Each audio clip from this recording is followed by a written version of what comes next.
Tov, Boker Tov, Beshem Hashem, Naaseh Benatzliach. On est aujourd'hui le 8 du mois de Av, vendredi matin, Shabbat Shalom Umvorach, et le 9 du mois d'août. Nizke Lechaim Tovim Shalom Arbe, Shmuot Tovot Yeshuot Venechamot. On remerciera Manuela Veshiardi. Dieu vous mamash Toda vous bénisse pour votre soutien.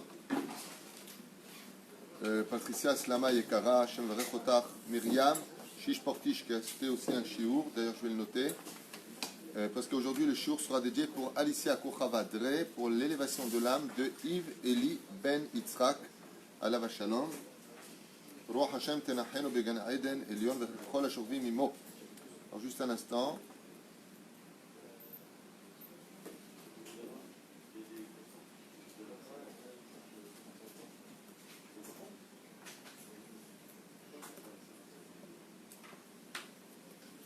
Voilà, ça c'est noté. Myriam Shish Portish, chez nous, Bezrat Hashem, Toda Rabba, Iskulim Zot Masim Tovim. On remerciera aussi Ilan Nabet Ayakar, Shem Varech Oto, Toda Rabba, Didier et Sophie Genoul, Marion Pascal, Toda Rabba Mikol Alev, Anna Pechal, si je prononce bien, et Marlène Benita, Mamash, Toda Rabba Mikerev Lev. Une grande réfoua shlema pour Simone Bat Chana, Oufren, Ginette Shoshana Bat Mesaouda, Michel Malka Bat Mesaouda, Yaakov Binoun, Moratim Yakdosha, Batora, Adi Bat Ella, Shirel Perla Simcha Bat Alison, Mazal, Sarah Talia Bat Efrat, Myriam, Itamar Ben Israël, Dalia, Salomé Ayekara Bat Myriam, Shtiske Bezrat Hashem, Ben Zachar Hashana, Meir, Vesara Soufan. Une grande réfoua shlema, ceux qui veulent de la Demchot, c'est une bonne adresse. Asher ben Moshe Jami, Yehuda ben Eliyahu Sayad, ve Yirmiyahu Avraham ben Mesaouda ben Arosh. Une grande achlama meira, Bezrat Hashem, Vatsacha, Leilu Nishmat, Lefalfa Avdalim, Yitzhak ben Sassia, Marcel bat Chassiba, Blanche Efrat bat Sarah, Vechol Mete Israël. Zéouzé. Aujourd'hui, on est dans la paracha de Devarim, nouveau livre, 5e livre de la Torah. Nouveau dans le sens où on vient de finir le livre de Bamidbar. Et on se plonge dans le livre de Devarim. Il y a bizarrement que 2 mitzvot dans cette paracha. L'ota assez, de ne pas nommer un dayan qui ne soit pas agoun, et que le dayan n'ait pas peur de faire la justice face aux plaignants. S'il y en a un qui vient de la mafia et l'autre c'est un pauvre monsieur qui a été agressé par lui, qu'il n'ait peur de personne. Comme une fois, quelqu'un était venu voir le Rav Ovadia Yosef quand il était grand rabbin d'Égypte. À l'époque, il lui a mis un revolver sur la tempe, en lui disant que s'il ne faisait pas le psak comme lui le voulait, ou lui donnait une théouda de cacheroute alors qu'il n'était pas encore cachère, il lui mettrait une balle dans la tête. Le Rav Ovadia s'est retourné vers lui et lui a dit « Tu ne l'auras jamais ». Clair, net et précis, cet homme-là est parti sur place. Il disait « Assour là, nous, d'avoir peur de qui que ce soit ou de quoi que ce soit ». Cette paracha est très spéciale parce qu'elle nous parle du fait qu'elle tombe toujours et constamment avant Tisha B'Av, comme on va le lire avec le rabbi de Lubavitch. Elle parle constamment de cela, pour plusieurs raisons. La première raison, c'est que, comme on l'a déjà expliqué nos Chachamim, Ele, c'est Gematria 36. Il fait une allusion aux 36 tzadikim sur lesquels le monde tient.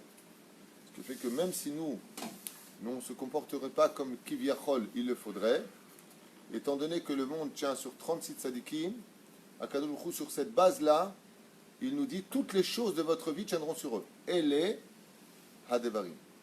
Voici tous les diburim, les choses que vous avez dites, mais le mot Ele vient avant pour nous dire qu'on a une garantie d'un noyau sérieux. C'est comme une communauté. Quand on a un noyau qui est très là, très présent, très sérieux, alors même si après il y en a qui viennent et qui partent, il y a toujours le noyau. Ele, c'est le noyau du peuple d'Israël, les 36 tzadikim sur lesquels le monde tient. Mais ça tombe toujours aussi avant Tisha B'Av parce que Ele, c'est les lettres de Havak, Lashon Hara. Très souvent, on fait attention de ne pas faire Yachar du Lashon Hara, mais on oublie que le Havak, Lashon Hara, de la poussière de Lashon Hara, c'est-à-dire du Lashon Hara au 2e degré, de façon allusionnée, ça s'appelle quand même de la poussière. Et alors? C'est pas grave, la poussière. Mais si vous constaterez que dans la vie, on ne peut pas avancer si on a de la poussière dans les yeux. Une seule poussière dans l'œil t'aveugle complètement ton œil.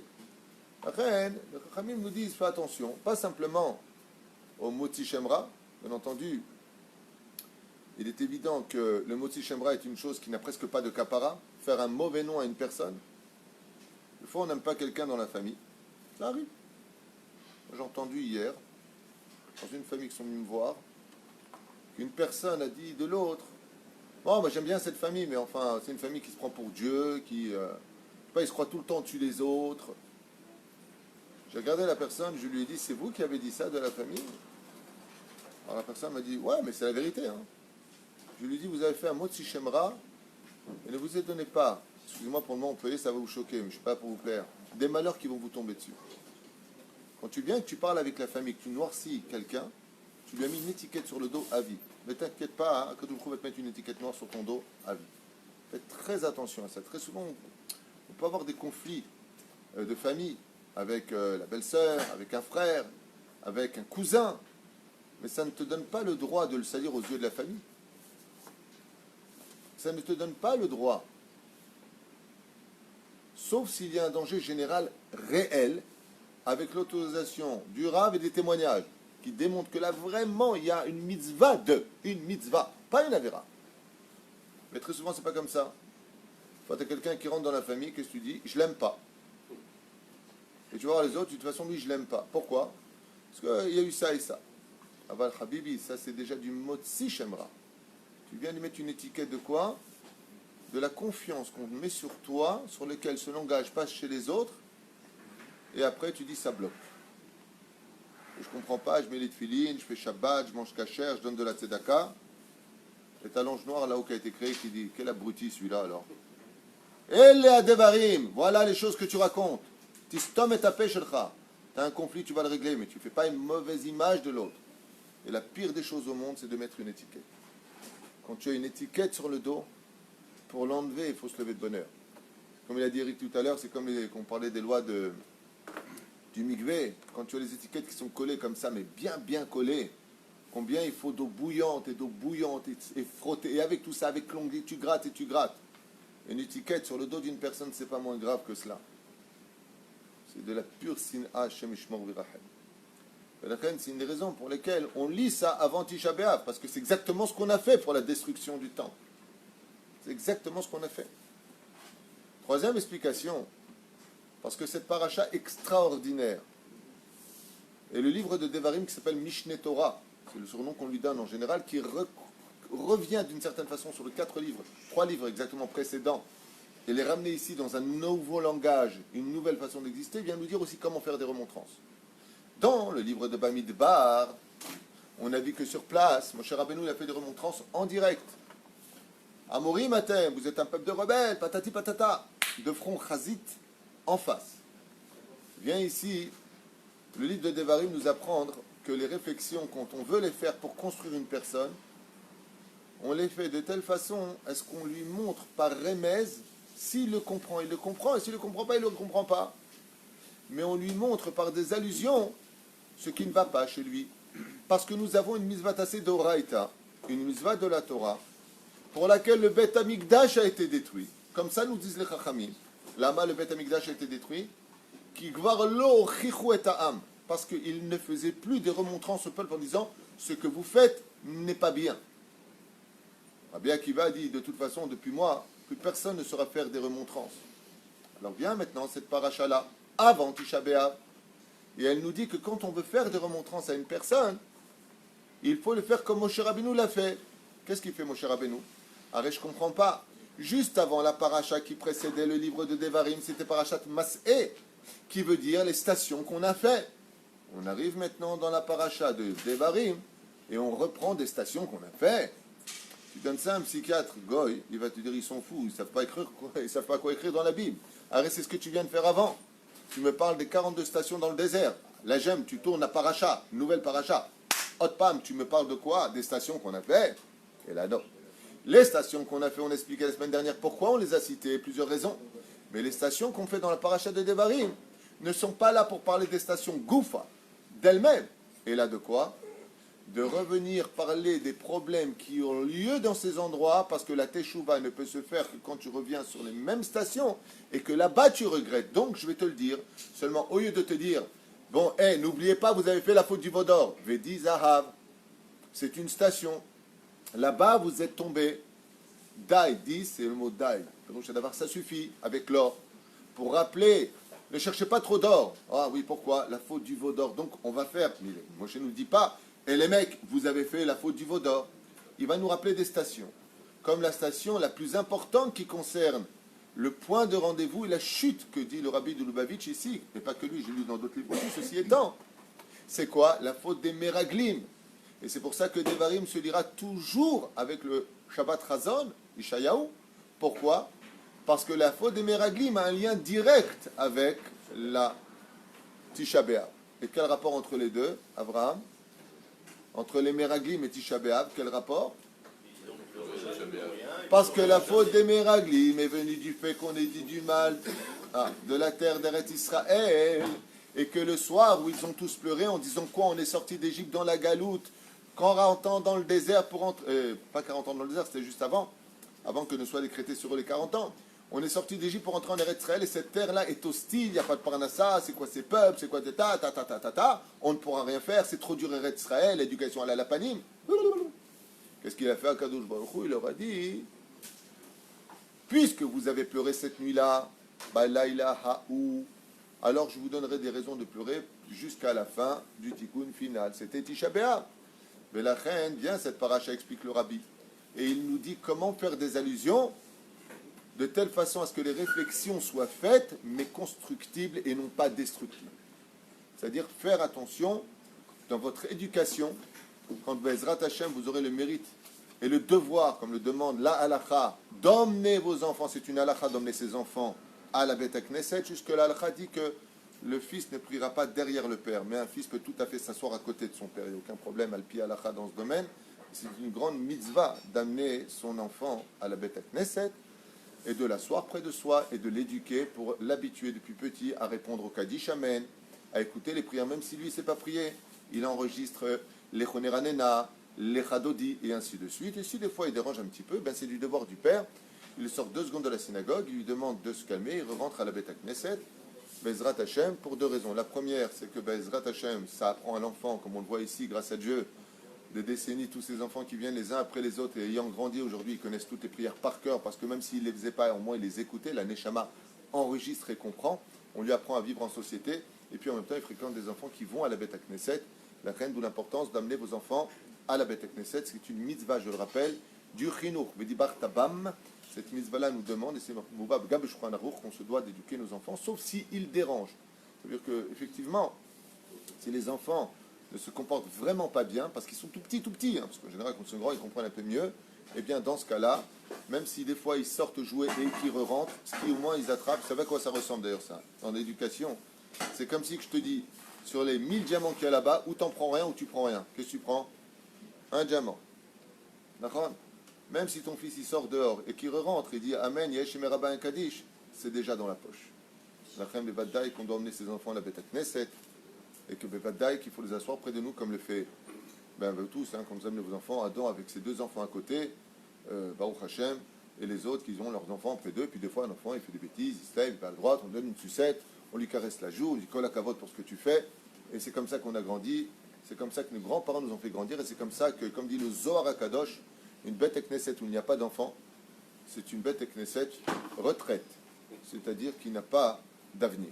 L'avenir, ce sont nos enfants, d'où l'importance de les amener à la Beth Knesset, et Bezrat Hashem, même si on a dépassé l'âge des 11 ans et 12 ans, le Vadaï qu'on se doit de parler avec eux, et que si Chazvé Shalom, il vous emmène, parce que j'entends des choses qui se disent sur les réseaux sociaux qui me font tellement de peur, même si ton fils de 11 ans, il t'amène une gonzesse, sa copine à la maison, t'as rien à dire. Je ne sais pas ce que les gens, ils fument, mais ça suffit avec ces bêtises. Mamash, daï. Ça fait 20 ans que je suis dans l'enseignement éducatif. Je suis affilié à Mamash avec des gdolim dans ce domaine. En davar kazé. Je ne sais pas ce qui se passe.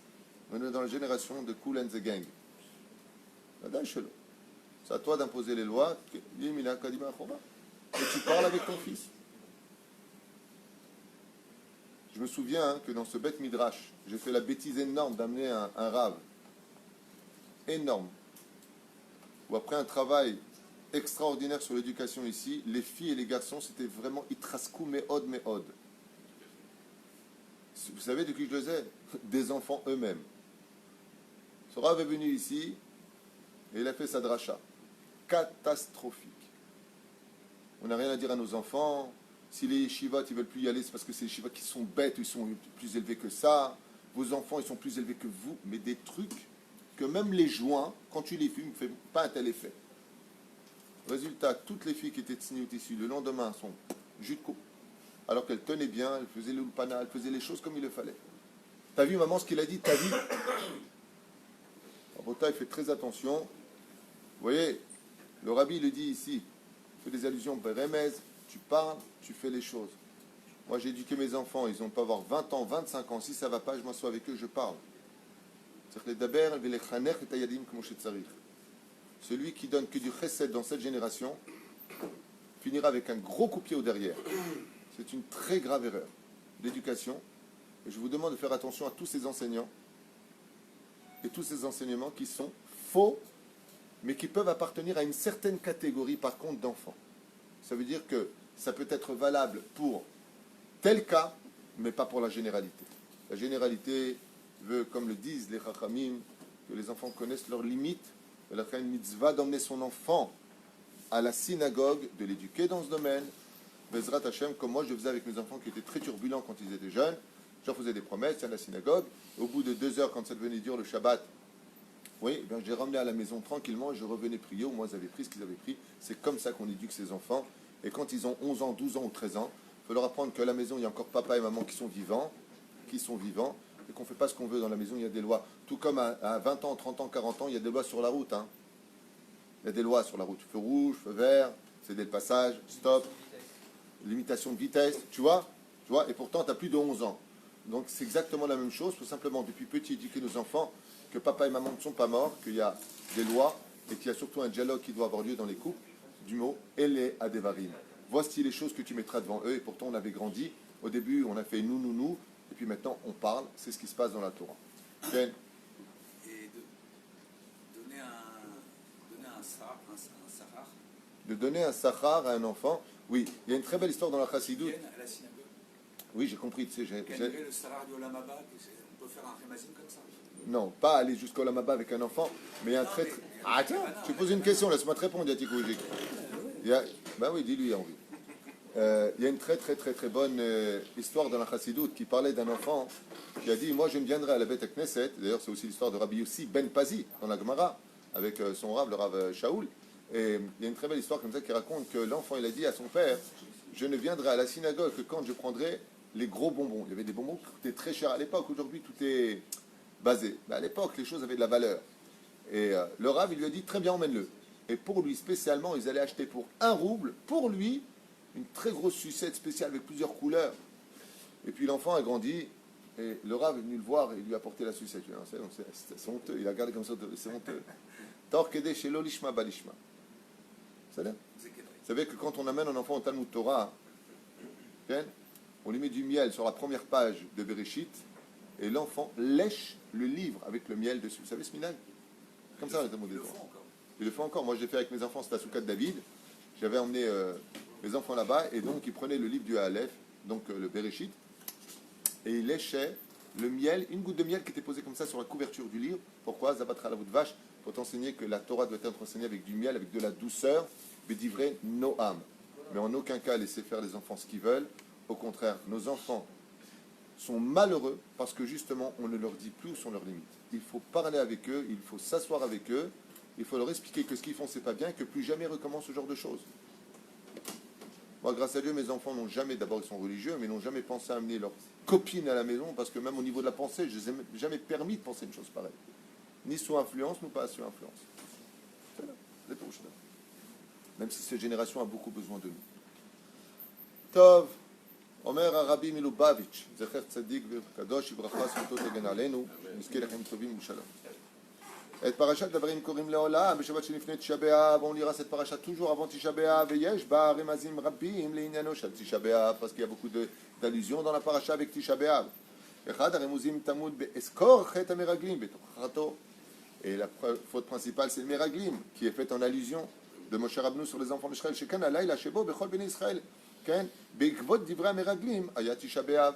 Comme on vient de l'expliquer, ça s'est passé à la nuit de Tisha B'Av, d'où la prison. Shenasa beikvot zot liyom shel bichya ledorot. Et c'est pour cela qu'on pleure, dit le Rabbi de Babich, de génération en génération à Tisha B'Av. C'est une grande mitzvah, contrairement encore des enseignements qui ont été faits, que je contredis. Shivim Panim la Torah, peut-être. Peut-être. En tout cas, ce que je dis moi, c'est référencé par nos Chachamim. Tous les Gdolé Ador ont pleuré à Tisha B'Av. Il y a une mitzvah d'être triste le jour de Tisha B'Av jusqu'à Chatzot Hayom, après minag de relever la tête. C'est pour ça qu'on ne dit pas bonjour. Il faut que ça soit même le seul comme un endeuillé. ובוכים על חורבן בית המקדש ועל מה שקרה באיוב ומה שקרה בעשרת הרוגי מלכות. ודאי. אבל le עיקר de la bichia, le עיקר des larmes de Tisha B'Av, c'est de pleurer parce qu'on n'a pas reconstruit le troisième temple. Ça veut dire qu'on a perpétué les mêmes erreurs. Sur ça, on doit pleurer. Et sur ça, on doit rattraper quelque chose. La chose la plus importante, c'est que ce qui nous a fait tomber, c'était le manque de vie. Donc, Mishinichnas Av Omeret Agmara Betanit Kaftet Amud Aleph Memaatim Besimcha. Aval, on doit garder l'espoir que le troisième temple doit venir. Quand on fait du Motzi Shemra, quand on fait du Lashon Hara, quand on a les yeux posés sur les autres, c'est qu'on est triste. La reine, il faut se battre le lendemain ou même le jour même du Tisha B'Av, après Chatzot Hayom, de se travailler maintenant, comme quelqu'un qui vient de m'écrire, un très bon ami à moi de Marseille. Il dit, qu'est-ce que je peux prendre comme mitzvah sur moi pour soigner un problème? Je lui ai répondu quelque chose qui a peut-être choqué. Je lui ai dit, la joie de vivre. Parce que quand tu as la joie de vivre, tu as toutes les mitzvot qui veulent venir chez toi. Il y a une différence entre être heureux le jour du Tisha B'Av, on ne doit pas être heureux le jour du Tisha B'Av. On ne dit même pas shalom à Tisha B'Av. On est chacun face à nous-mêmes, les hitbonen, non pas simplement sur la destruction des deux temples qui ont eu lieu. Il faut se rappeler pourquoi ils ont été détruits. Parce que si tu ne te rappelles pas, c'est ta maison à toi qui risque d'être détruite. Mais on doit surtout pleurer le fait qu'on perpétue les fautes qui n'ont pas construit le troisième temple. Rabbi Akiva rigolait parce qu'il avait vu maintenant la place, puisque les dons ont été détruits, qui maintenant la place est libre pour le troisième temple, c'est sûr. Alors pourquoi on est triste à Tisha B'Av?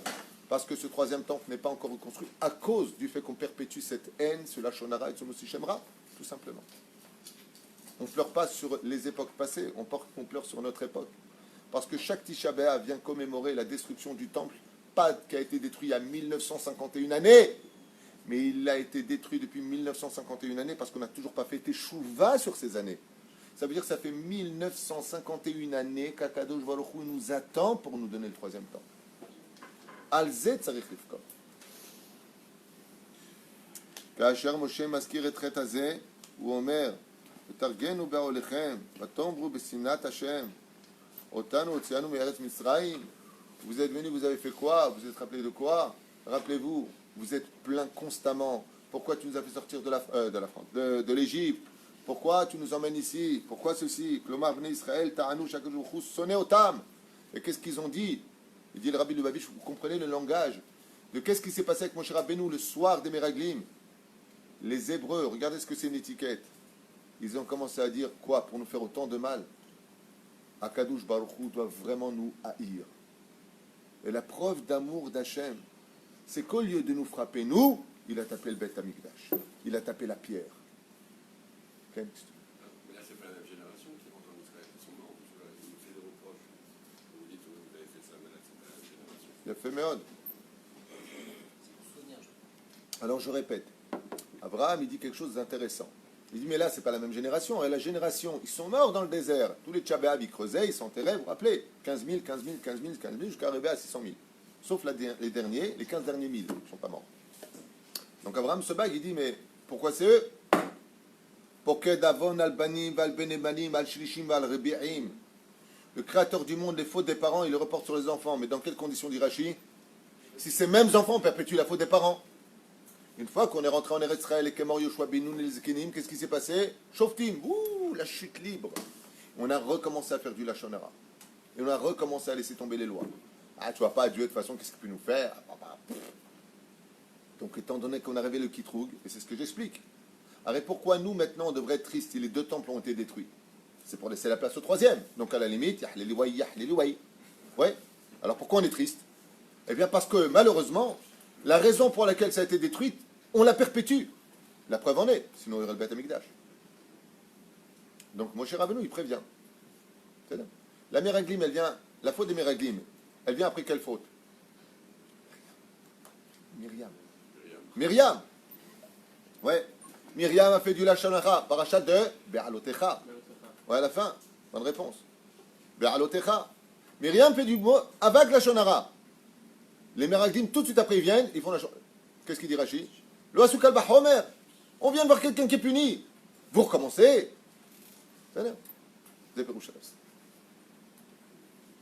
Donc, même si la génération, en réalité, la responsable est décédée, on a peur que la descendance perpétue cette mauvaise éducation. Qui vient quoi? Biglal ta'anat, as-sina azot, nigzar alenu lomar balayla azeh et Megillat Echa. Et c'est pour ça que cette nuit-là de Tisha B'Av, nous disons Echa. Sheniftecha bemilim, Echa yashva badad ha'ir. Rosh Tevet Eva. Comme il dit ici, Echa yashva, de quelle façon nous sommes assis solitairement dans la ville, Rosh Tevot Eva. Et c'est quoi Eva? C'est la nudité, c'est la tristesse. Moshe Rabbeinu עליו השלום אומר כאן דבר שאינו מופיע בתיאור חטא המרגלים בספר במדבר. שם מסופר כי העם בכה למשפחותיו והתלונן שהשם מביא אותנו אל הארץ הזאת לנפול בחרב. Et qu'est-ce que disaient les Meraglim?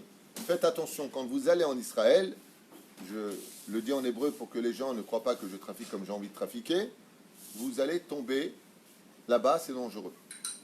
Sur quoi? Sur l'épée. En d'autres termes, n'allez pas.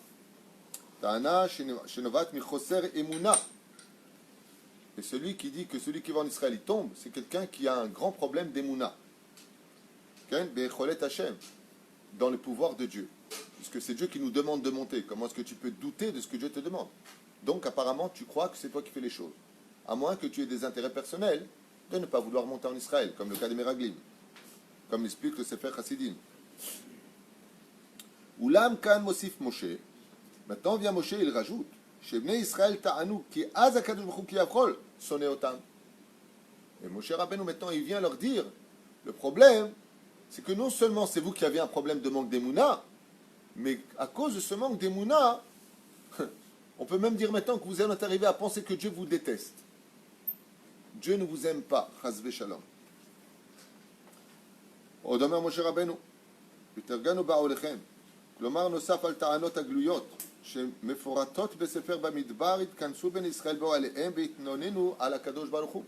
Il dit non seulement vous en avez parlé entre vous, mais vous avez perpétué cette faute où? Dans vos demeures.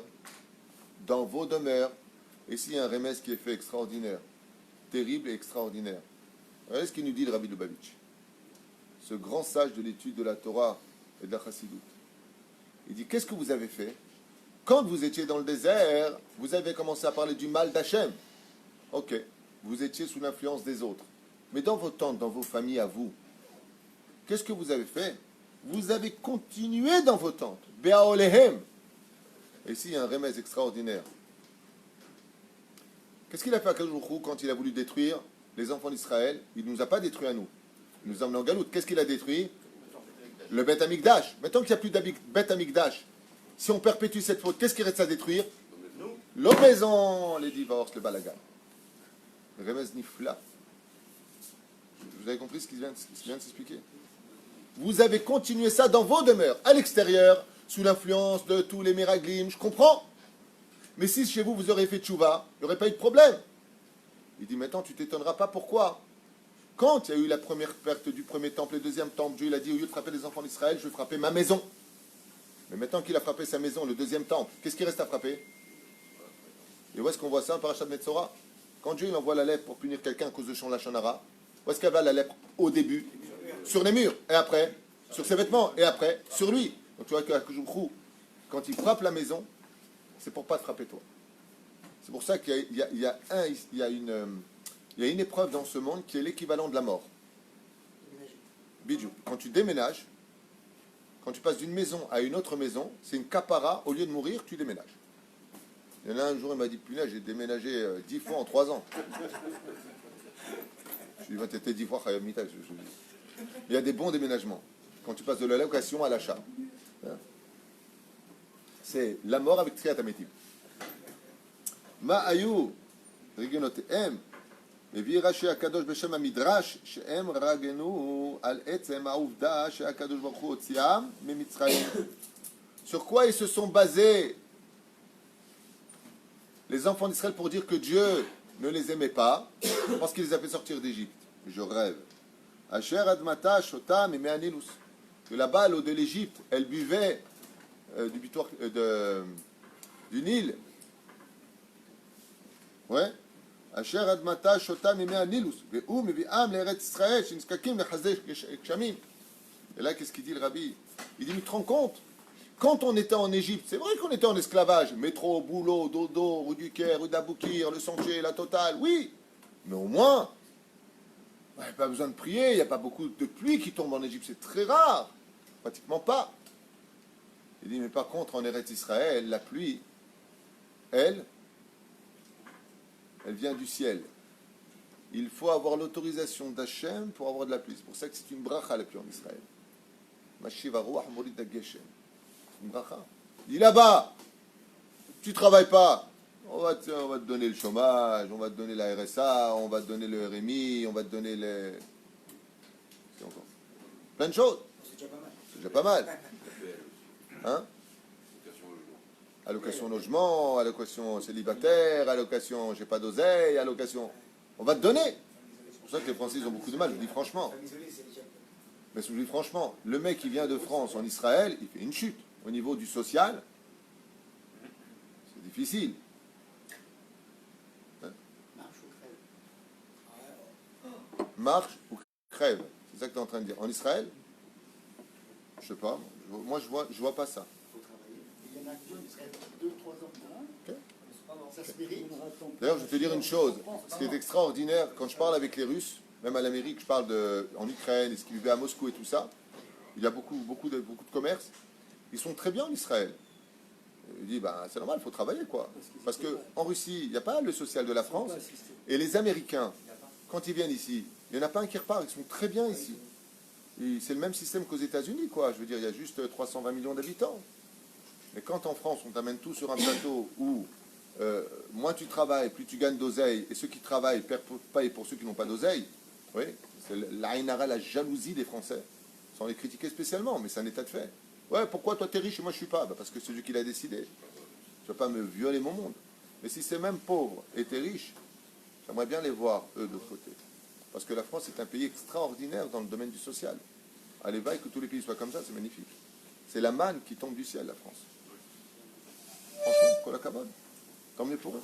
Et moi, je suis d'ailleurs pour qu'en Israël, il y ait beaucoup plus de social, parce que par contre, au niveau social, c'est un peu la gadoue. Il faut arranger ça. Donc, c'est pas une critique, c'est voir le problème où il est pour l'améliorer. Et j'espère que Bezrat Hashem, on y arrivera avec le temps. Même si à la Knesset jusqu'à aujourd'hui, dès que tu parles du social, tout le monde fait la sourde oreille. C'est un truc de fou. Ils répondent même pas aux questions du social. Vous voyez, les plans de faire des appartements pour que tout le monde puisse en acheter, vous vous rappelez? Carlon. Qu'est-ce qui est sorti de ça? Rien. Aucun projet n'est sorti pour les jeunes, pour les personnes âgées, ceux qui veulent acheter des appartements. C'est beaucoup trop fermé. Le budget militaire prend tout. Le budget scientifique prend énormément pour les universités. Le budget high-tech, pareil.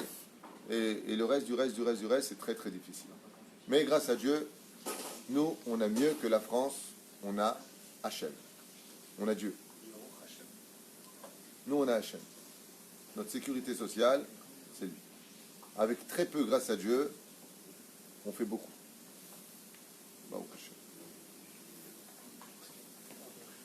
שני הדברים גם יחד, הטענה שהקדוש ברוך הוא שונא את ישראל, שבמצרים טוב היותר מארץ ישראל. Quels ont été, dit le Rabbi, les deux Tanot des enfants d'Israël dans le désert? Dieu nous déteste, et l'Égypte est mieux que Israël. Plus facile à vivre. Bizarre. Il est évident que tout ça n'est rien d'autre, Yosef, que du pur sheker de Mafria. Galou ve'adoua chaque jour oev et am Israël, car tout le monde le sait parfaitement, Eric.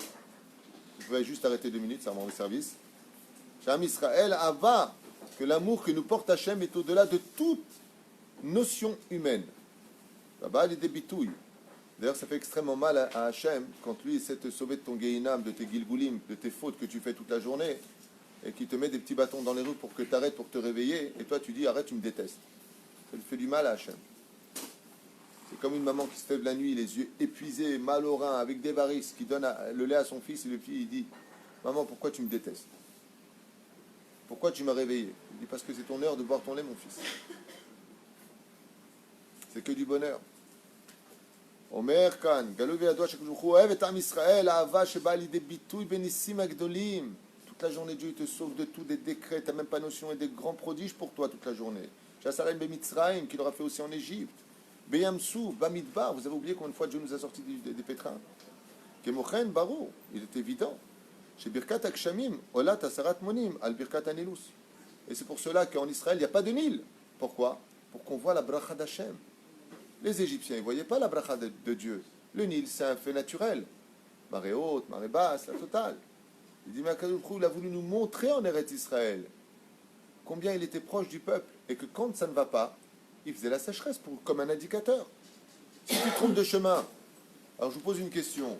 Vous devez aller dans le sud. Et vous avez pris la route du nord, parce qu'il n'y avait pas de panneau. Je viens vous voir et je vous dis, mais si tu vas aller dans le sud, c'est de l'autre côté. C'est vrai que je vous ai fait un problème. Lequel? Tu viens de m'apprendre que tout ce que j'ai dépensé en temps, en essence et en énergie, c'était faux. Mais je t'aime ou je t'aime pas?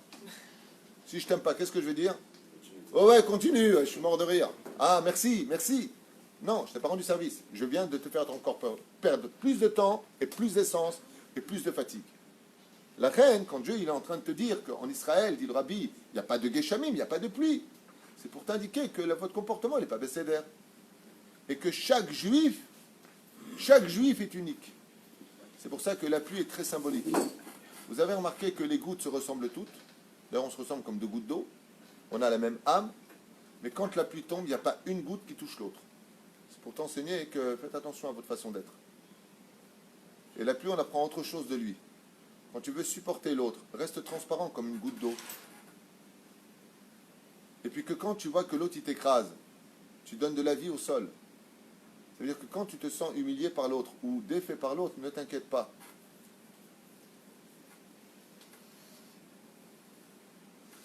Comme hier, Baruch Hashem. De voir une personne qui était assise, une personne qui ne m'apprécie pas vraiment.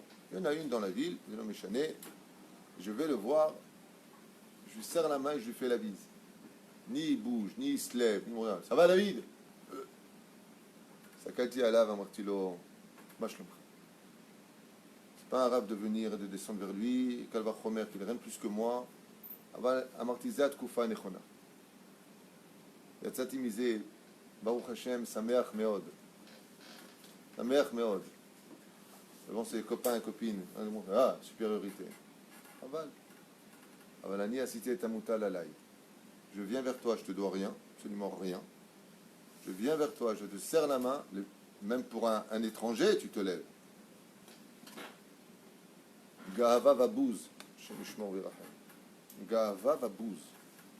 Kin'a, juste de la jalousie. Et je le sais, Mikaro. Aval manase. Qui c'est qui s'est écrasé et qui c'est qui est glorieux? Dans l'histoire, qui est le héros et qui est l'imbécile? Qui? Pas shoot. Ça s'appelle donner l'exemple à l'autre.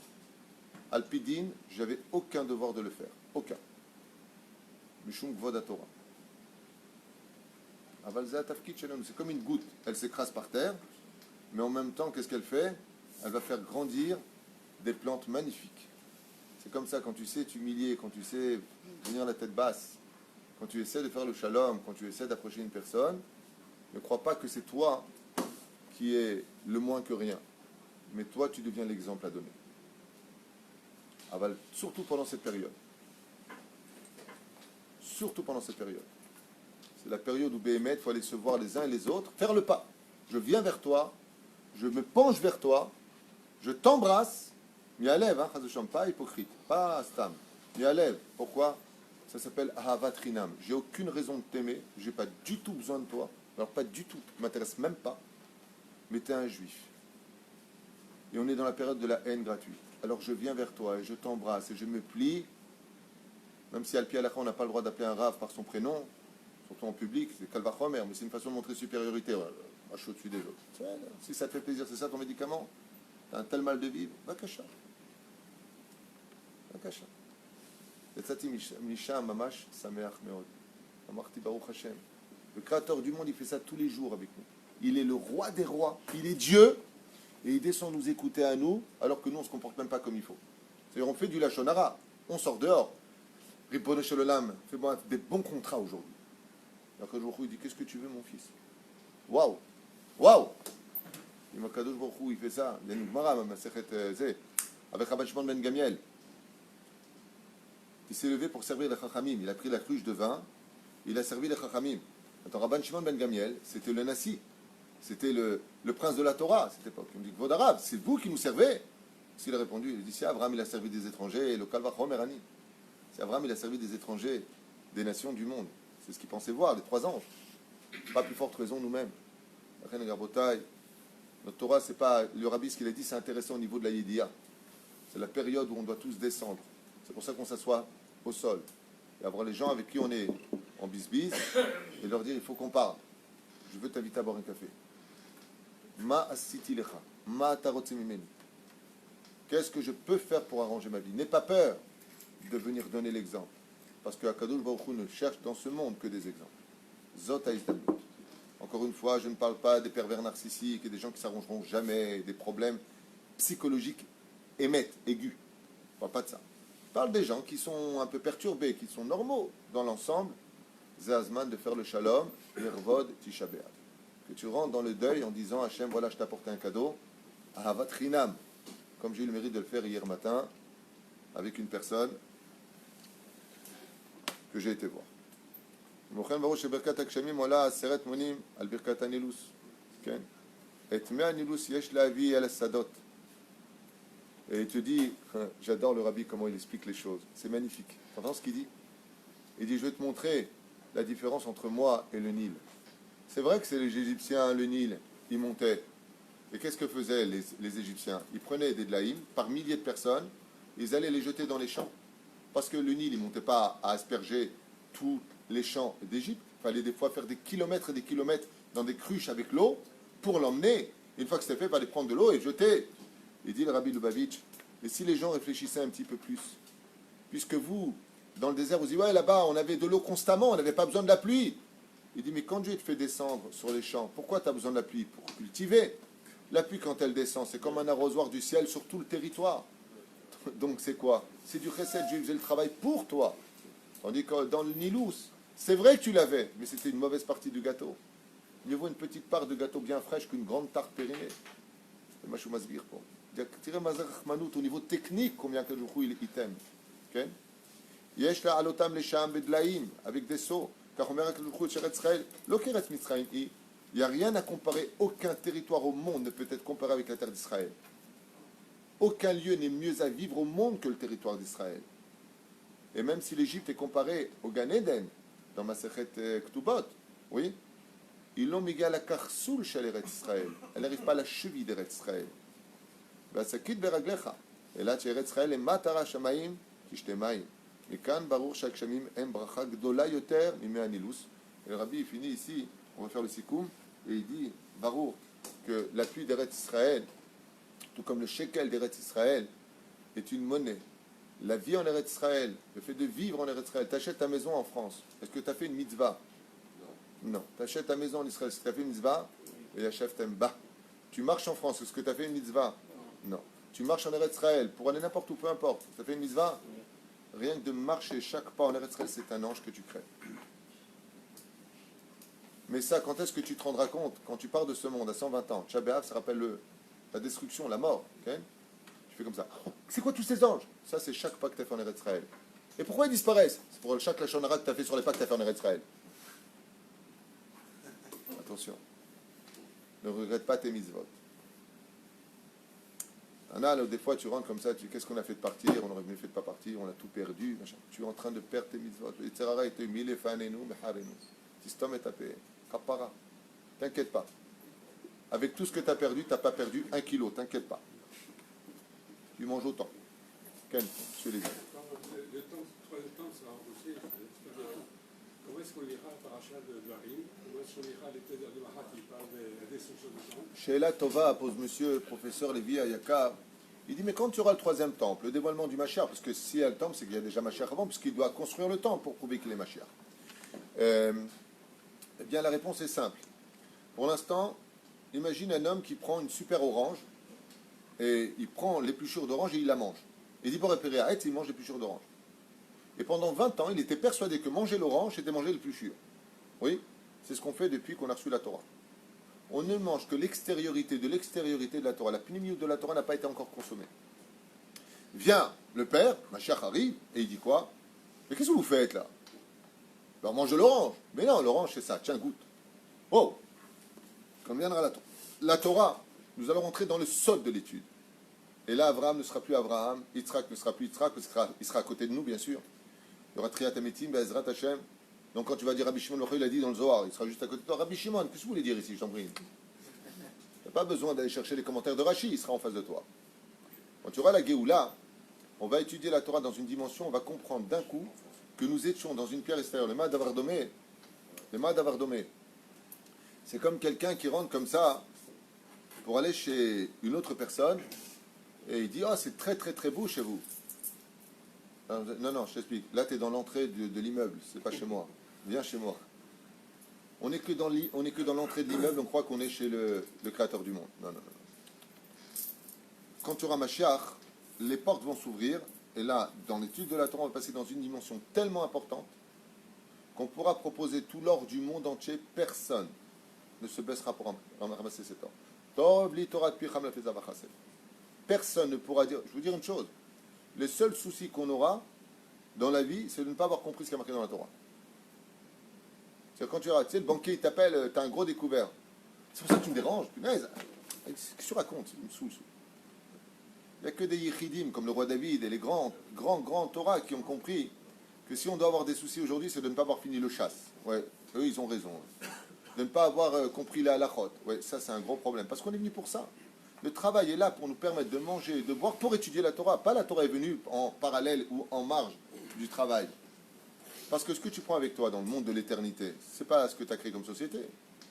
C'est combien de Torah tu as pu étudier grâce à ta société qui a en même temps soutenu la Torah et les kolélim, et la vrichim, et les pauvres, et le Shabbat, et. C'est ça le but de ce monde. Voilà. Est-ce qu'on lira encore le Megillah Echa? Non, on ne lira plus. Non. Par exemple, Shoftim n'aura plus raison d'être. C'est pour ça qu'il y a marqué, et c'est de ça que s'est servi le christianisme, en disant la nouvelle alliance. D'où est-ce qu'ils ont sorti la notion de nouvelle alliance? Pastam, ils ont sorti des choses. C'est marqué dans Isaïe. À la fin de Isaïe, c'est marqué que Akadosh Baruch Hu apporta Torah Chadasha. Et cette nouvelle Torah, le Ben Ishraï, donc il y a 150 ans en arrière, écrit qu'on aura un livre qui ne nous a pas été donné à cause de la faute du Vaudor au Arsinaï, qui s'appelle le livre du Aleph. Et qu'est-ce qu'on va étudier quand tu auras la Géoula? Pour ceux qui n'ont pas fait tchouva avant, qui n'auront pas été de grands Talmidei Chachamim, ils vont reprendre le Seder de Mishnayot, Gemarot et ainsi de suite. Mais ce sera très rapide.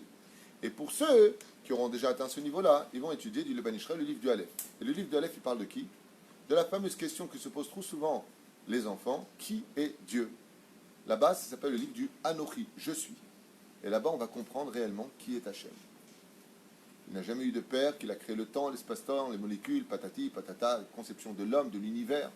Là, on va parler que de Dieu lui-même, comme le font les Yichoudim et la Kabbale. La Kabbale, tu apprends des formules kabbalistiques avec des lettres et des noms qui te permettent de rentrer dans des univers qu'on appelle les Yichoudim pour retrouver l'essence même du créateur du monde. Donc on passera une Torah où Isaïe sera parmi nous, Yecheskel sera là, Amos, Tsephania, tous les prophètes qui se sont qui ont prophétisé la fin des temps. À la fin des temps, on y est, il y a des dévoilement du Mashiach. Donc on passera à une nouvelle dimension de la Torah. La Torah, les 5 livres eux-mêmes ne changeront pas, mais c'est notre compréhension qui changera totalement, puisqu'on va rentrer dans des yichoudim qui n'ont rien à voir avec le niveau qu'on a aujourd'hui, où aujourd'hui, le seul livre vraiment que nous ayons, qui nous dévoile un tout petit peu l'entrée de cette lumière-là, c'est le Zohar HaKadosh. Le Zohar ne parle pas d'Abraham, il t'explique que Aaron, c'est pas Aaron, c'est une dimension qui n'a rien à voir avec ça, c'est le service divin dans des cieux très très élevés, mais qui se constitue à travers, malgré tout, un personnage comme le Chesed qui est Abraham, Yitzhak qui est Gibora, et Yaakov qui est Tiferet, mais on rentrera dans des dimensions spirituelles où le physique n'a même pas son entrée. Le physique n'a pas son entrée. C'est que la marshava, c'est que la pensée. Qui vivra, verra. Je finis le sikoum avec votre permission. On n'a pas fait Chazon et Shayahu, on verra si on le fait pendant Shabbat, quoi qu'il advienne. הטענות הללו לא נתפרשו בספר במדבר, שכן טענות של שקר לא יוכלו בני ישראל לטעון בגלוי. כאן מגלה משה רבנו על ושם את הדברים נאמרו בסתר. Et pourquoi aussi ça a été fait?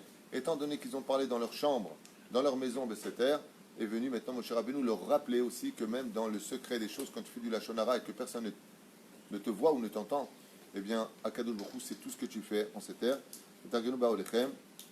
Comme c'est marqué là-bas, ils ont continué donc dans leur maison à perpétuer ce Lachon Hara et ce Motzi Shemra. Kisham betoch haolim, ragnu bnei Israël bidibru Lachon Hara, ce que je viens de vous dire, à l'Hachem, ve à la Haaretz, et ils ont fait du Lachon Hara automatiquement sur Hachem et sur Israël. On a un klal qui dit, celui qui dit du mal des rabbanim finira par dire du mal de Dieu. Mais celui qui dit du mal de la terre d'Israël, il parle directement du mal d'Hachem. Comme vous avez lu la semaine dernière, quelque chose que j'ai tellement enseigné, je vous ai toujours dit que Dieu n'est que en Eretz Israël. C'est marqué noir sur blanc dans la Torah. Ki ani shochen ba'aretz, car je vis, la semaine dernière, Parashat Massé, car je vis, dit Hachem, sur la terre d'Eretz. Ki ani shochen ba'aretz, c'est marqué noir sur blanc dans la Torah. Et son émanation va sur tout le globe de la terre, bien entendu. Dieu est partout, au niveau de l'émanation. Mais le regard de Dieu est sur la terre d'Eretz Israël. Vivre près de papa, c'est beau.